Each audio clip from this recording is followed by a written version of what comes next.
I'm 77 years old. I say that first because at this age, numbers matter in a way they never did before. They stop being abstract. They start sounding like a closing door.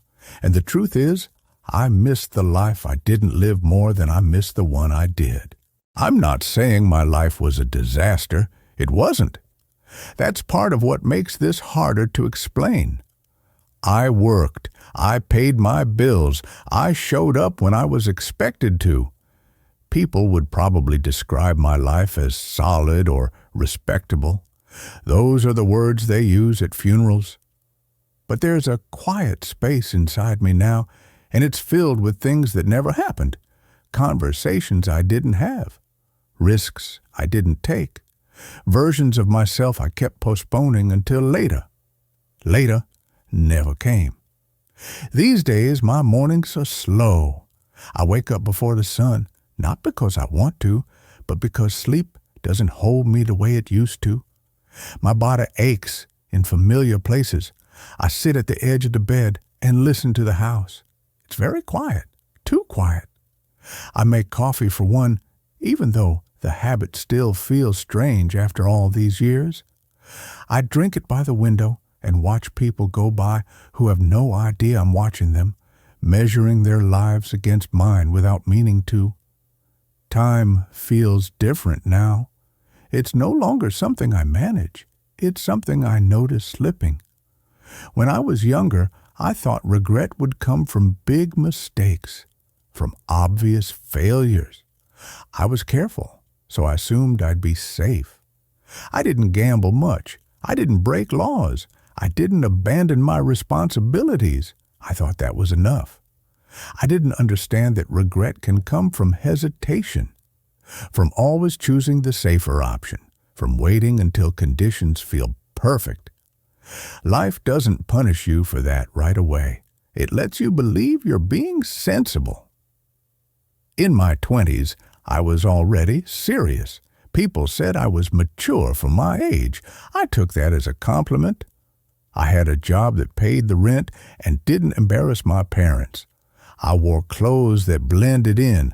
I dated, but cautiously. I didn't fall hard. I didn't want to lose control. I told myself there would be time for passion later, when things were more stable. I remember sitting at my desk one evening, stacks of paper around me, fluorescent lights buzzing. I looked at the clock and realized I'd stayed late again. I felt a small disappointment, but I brushed it aside. This is what adults do, I thought. They trade days for security. I didn't hate my work. That's important. I just didn't love it. And somehow, that felt acceptable.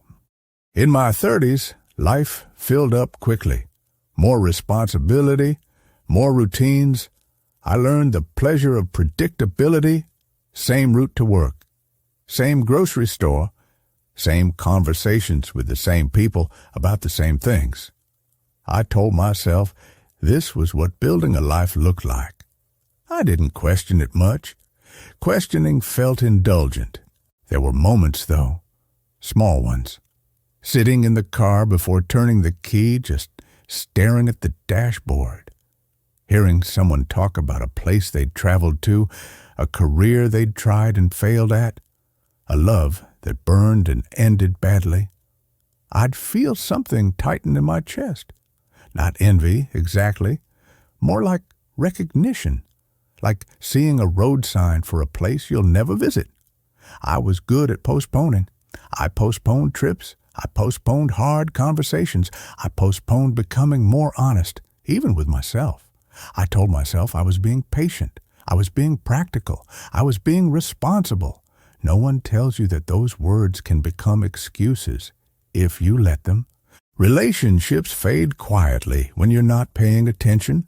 They don't announce their departure. I had friends I meant to call, family members I assumed would always be there. We'd say things like, "We should get together soon," and believe it. Soon is a dangerous word.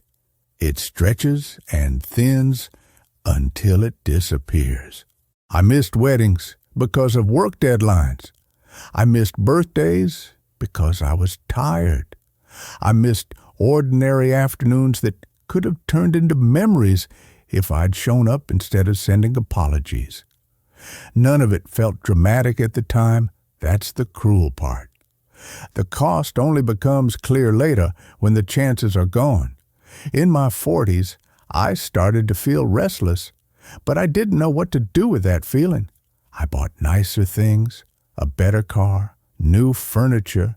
They filled space, but not the restlessness. I told myself this was a phase. I told myself everyone feels this way sometimes. I told myself I was lucky. I was lucky, and I wasted some of that luck by not using it fully. There was someone I loved or could have loved more deeply if I'd allowed it.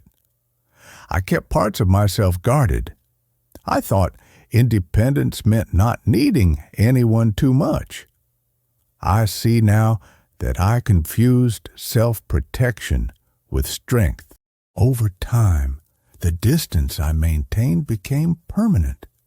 When that relationship ended, there was no explosion, just a slow realization that we were living parallel lives under the same roof. We said we'd stay friends. We didn't, not because of anger, because of inertia.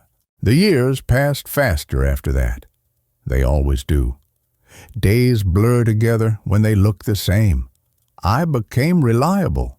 People counted on me. That felt good. It also gave me an excuse not to change anything.